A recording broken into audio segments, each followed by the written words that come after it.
And now I get the privilege of introducing our speaker today, Fred Stella. Many of you probably are familiar with his name. Fred Stella is a product of 16 years in the Catholic education system, including his time at the University of Detroit, where he obtained his degree in communications and mass media. His interest in Hinduism began at age 15 when studying comparative religions. By the time he was in his mid-30s, he formally embraced the Dharma. Over the years, Fred has spent time expanding his knowledge with study and practice in various ashrams and temples in the US and India.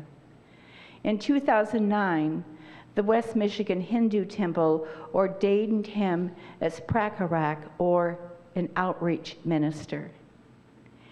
In 2005, Mr. Stella completed a 30-city lecture in India that, in part, addressed the challenges of predatory evangelization.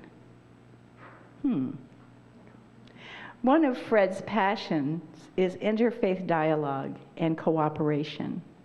For the past 20 years, he's served as president of the Michigan organization Interfaith Dialogue Association. In this capacity, he, among other things, hosts the program Common Threads, which airs over the local NPR affiliate WGVU-FM on Sunday mornings at 7. He is also a weekly contributor to the Grand Rapids Press column, Ethics and Religion, where he and fellow clerics answer questions on theology, morality, and personal issues. In 2012, Fred was presented with his city's Champion of Diversity Award for his work in interfaith relations. And finally, Fred sits on the National Leadership Council of the Hindu American Foundation. So welcome, Fred. Welcome to Unity of Muskegon.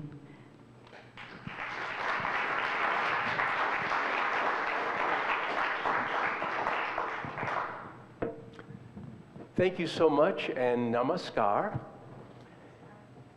In case some of you might wonder, well, wait a minute, I've heard Namaste, what's Namaskar? Namaskar, Namaste are synonymous. They're just two different Indian languages. There are a number of Indian languages you might know. So, as the song says, may the divine within me bow to the divine that resides in all of you. I'm very impressed. This is my first time here. I've spoken at Unity churches, all the other ones in West Michigan, including Douglas, in Grand Rapids on the northwest side, and in Ada. I've spoken at several area Unitarian churches, and it's always a pleasure to be a guest speaker wherever I am. Sometimes I'll say, well, I'm going to be at a Unity church this week and a Unitarian church. You go, wait a minute, Unitarian, isn't Unity Unitarian? And I say, well, no, Unity is kind of like Unitarians with crystals. They go, oh, okay, yeah. I get that. And you know, it's funny because not having been here and nobody prepared me for what I was about to walk into.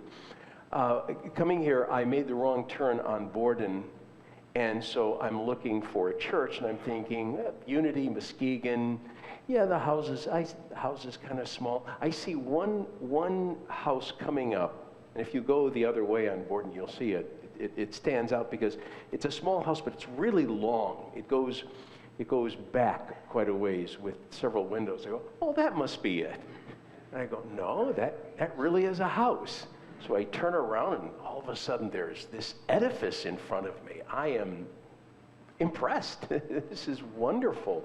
And I got the Cook's tour around here, and I'm very pleased that you have such a dynamic spiritual home here. So let me start by saying that over the past several years, as I've mentioned, I've been a guest speaker at other unities, and one of them is in Northwest Grand Rapids. And not long ago, I was there at social hour after the service, and the woman who was in charge of booking guests was telling me that when I was originally asked several years before to be a guest speaker, there was one person on the committee that was a little hesitant. He didn't know if it would be just right for a Hindu to speak at a Unity church. And she said, well, fortunately the committee the majority voted that yes, I should be invited, and then I've been there multiple times since. And I thought to myself, first of all, how could somebody of the Unity mindset be in opposition to any sincere follower of a religious path to come speak there? And then I'm thinking, I'll bet you they're not aware of the fact that we're kind of related. We're at least first cousins, if not siblings. And again, you may not be aware of that, so the reason I'm here today is to share the story of unity and Hinduism, hence Hindunity. And notice that word, sometimes when you scrunch two words together, you have to lop off letters of one or the other. Hindunity includes all of Hindu and all of unity. So let's go back to the very beginnings of the Unity movement. I'm sure many of you know this story, but for those of you who don't, this is important. So we're looking at Myrtle Page and Charles Fillmore. Both of them had significant health issues. Myrtle Page had tuberculosis. Charles broke his hip in a skating accident. He ended up, after surgery, having one leg 3.5 inches shorter than the other. And there was not only physical challenge, but there was emotional and spiritual challenge as well, especially to Myrtle.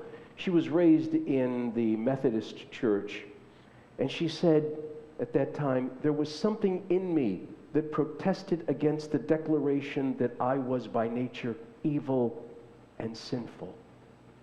So the two of them married, and they attended lectures by a former student of Mary Baker Eddy, the founder of Christian Science. And that really affected both of them tremendously.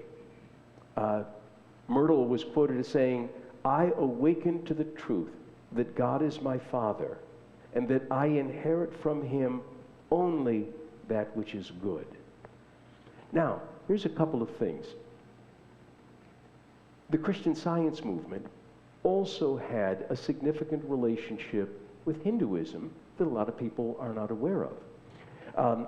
Mary Baker Eddy wrote the book Science and Health, and there were quotes from the Bhagavad Gita, which is one of the most favored of all of the Hindu scriptures. There were quotes from the Bhagavad Gita in Science and Health that were there until the 33rd printing of that book.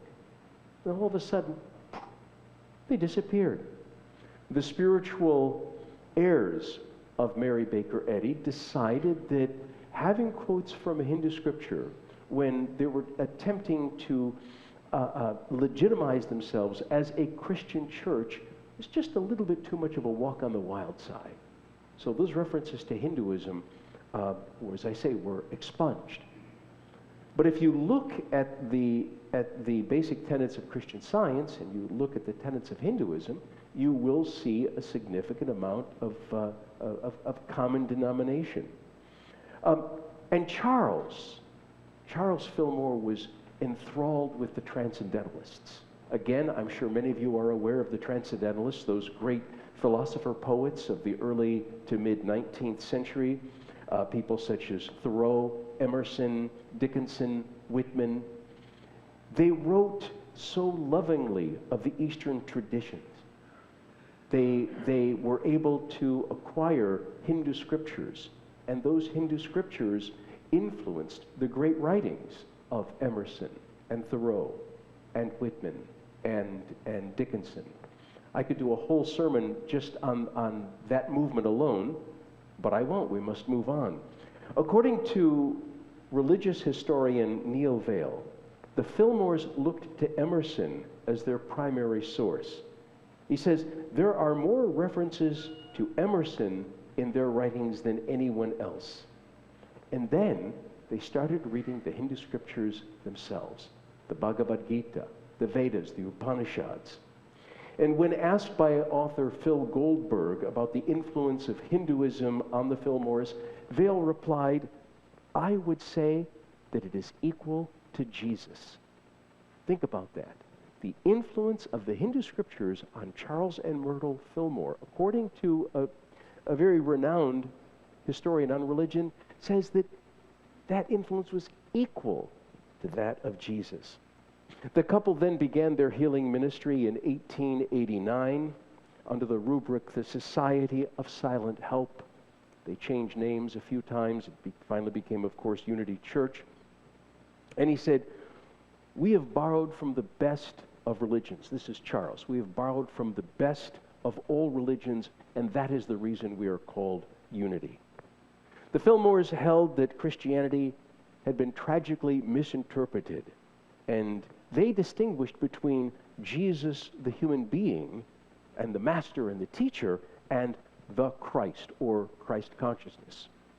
Once again, something that is very significantly similar to what is understood in Hindu Dharma, that Jesus is different in degree, not kind. Right? This is why we're all heretics.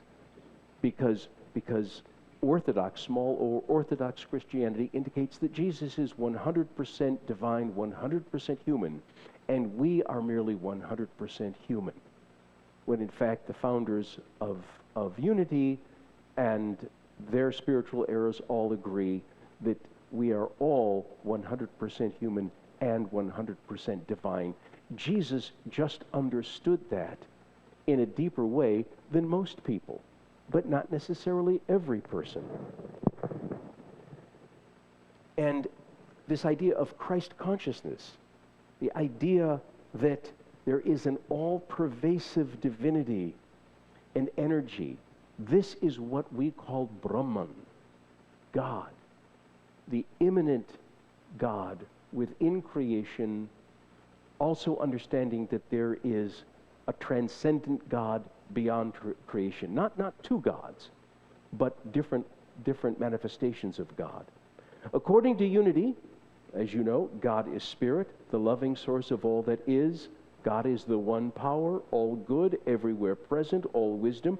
God is divine energy, continually creating, expressing, and sustaining all creation. In God we live and move and have our being. And each person is a unique expression of God, created with sacred worth. Living from that awareness transforms our lives and the world. This is essentially the Unity Creed. And of course, because of such beliefs, you've been excoriated as being a New Age cult by Christians. One Catholic leader said, the Hindu might feel more at home with Unity than with Christians. Notice he indicates you guys aren't Christian. Is it because you believe in reincarnation? And if you don't know already, folks, the Baptists call you Hindu light. So keep that in mind. By the way, I know that one of the reasons I love Unity, because similar to Hinduism, yes, there is an understanding of the concept of reincarnation, but people don't dwell on it. Some of the New Thought, New Age movements, that's all they talk about, who they were, who they're going to be. You know, it's fine. Leave it alone. Take care of this life, and the other lives will take care of themselves, all right? And for those of you who don't believe in reincarnation, you're certainly welcome to not believe in reincarnation, but just understand, I know why you don't believe in reincarnation. Because you were a skeptic in your last life, too. The Vedic influence on Unity's origins is evident in the second issue of Modern Thought. The magazine you now call Unity magazine, it was Modern Thought. In that second issue, in 1889, Charles Fillmore opens his essay with all 4 stanzas of Emerson's poem, Brahma. And in that article, he wrote that the East is the storehouse of a spiritual life that we cannot adequately comprehend in our present material thought environment. He offered a critique of religion that would surely have made him a pariah if he wasn't one already. He said, the Christian religion has answered our needs up to the present age, but the evolution of the spirit has created a demand for a religion of a broader scope. And we turn to the lore of India for lack of a better system nearer home. He extolled the Orient as the nursery of spiritual philosophies, even speculating that the Bible is partially of Oriental origin. Fillmore's essay contains a remarkable early expression of Vedantic pluralism. And by Vedantic, Vedanta is the Hindu system of philosophy, coming from the word Veda. Veda is, there are 4 Vedas, those are the foundational scriptures. So to say something is Vedic or Vedantic is like saying something is biblical. And he says in this, but we are all of one God, and it matters not what source we get our religion, if it has the spirit of love and charity which pervades the souls of all who find that place of peace which passeth understanding. Look at that and then read from the Vedas itself. Truth is one, but the wise call it by many different names. References to Indian philosophy virtually disappeared from Unity publications, presumably to make the church's message more palatable in the heartland. That would make the Fillmores the forerunners of many teachers who borrowed Vedic ideas only to later downplay their role.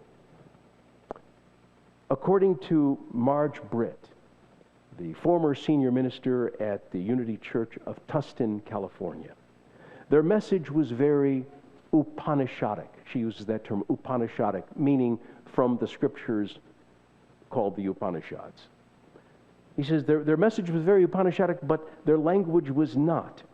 Instead of Tattvamasya, which is what we would say, thou art that, it was something like, I am an expression of the divine presence. Same philosophy, different language. And I certainly understand that there was a great need for that. People need to be comfortable in their own culture, and to be able to westernize these Eastern ideas is fine. We're not saying we're jealous. Despite the whitewashing, the Fillmores must have grown more familiar with Vedic teachings as they became more accessible, right? Because as the 19th century turned into the 20th century, there was more and more information available. And I don't have any proof, but we have evidence that it was very likely that both of the Fillmores were present at the 1893 Parliament of World Religions in Chicago. And at that parliament, the greatest event, by far, the one that people remember more than anything, is the speech by the great Swami Vivekananda. Vivekananda was the first Hindu monk to actually start a work here. There were other Hindus before Vivekananda who were in the United States, but he was the one to start a really great work. And he spoke of the unity of all religions, and he spoke of the idea of people adopting Eastern philosophical ideas while still maintaining their Christian culture. So it certainly sounds like a good fit. At one point, Charles began sitting in silent meditation every night. And in the book, American Veda, it states that after exploring different styles of meditation, he concluded that the meditative techniques of Eastern practitioners, particularly Hindu meditators, were more effective than practices taught in the West. In 1929, Charles wrote about Indian saints and sages who intoned sacred sounds, now commonly known as mantras.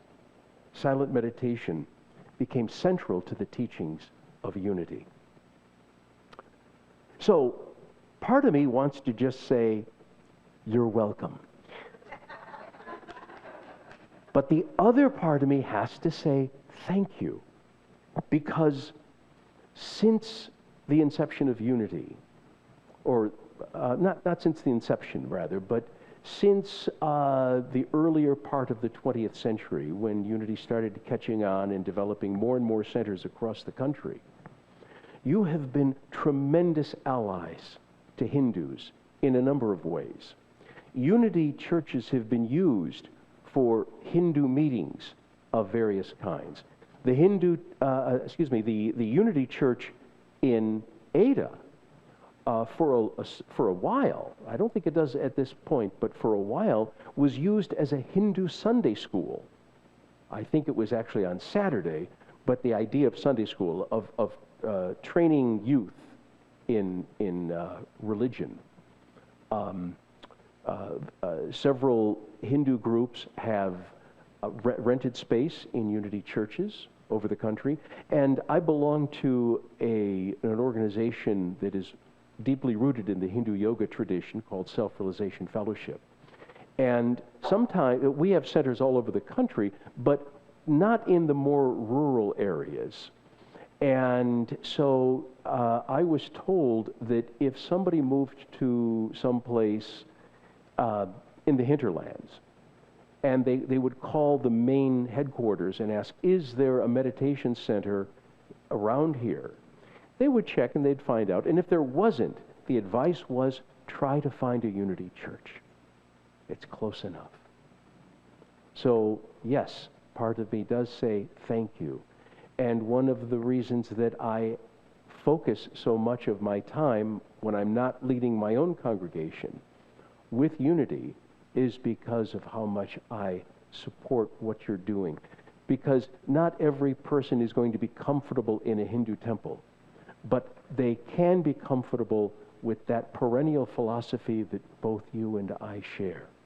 So continue your work, continue to be a family to one another, and continue to know that those of us who are in the Hindu community acknowledge your presence and see you as great friends and allies. God bless.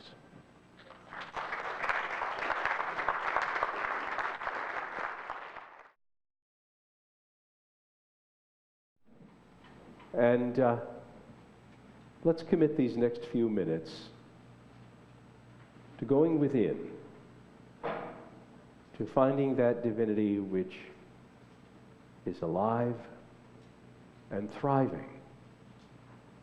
But we may not always feel that power and that presence. It's there. And by going into meditation, occasionally we can unlock that treasure and actually feel the power and presence. So let's settle into a comfortable position. Try to keep the shoulders back. Let's not slump. One of the precepts of the yoga tradition is that where the body is, the mind will follow. So we must sit as though we mean business. And I'm going to give an instruction that might be uncomfortable for some people in the beginning. But if you have a private meditation and you continue to practice this, it will get easier and easier. And I can almost promise that your meditations will be more fruitful. Again, we draw from the Hindu yoga tradition to very, very gently lift the gaze to the point between the eyebrows. Now, if it's too much for you, don't worry about it. You can put your eyes wherever they're comfortable. But this point in the forehead is considered the seat of meditation and concentration. And you are more likely to maintain your thoughts. The thought of peace, the thought of the divine.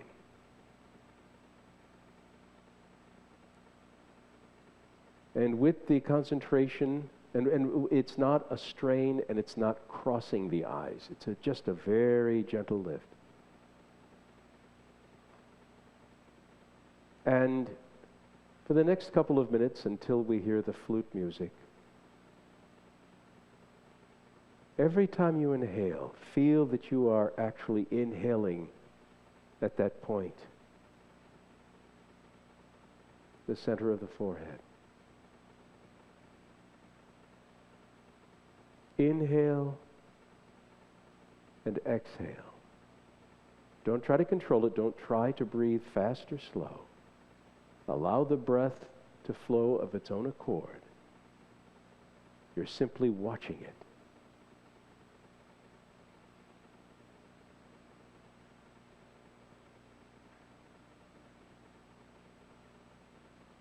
And every time the mind should wander from this course, bring it back lovingly and gently, with no self-criticism or frustration.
Take a moment now just to check where the mind is. Is it on the breath? Is it on some other extraneous thought that has interrupted the flow of consciousness?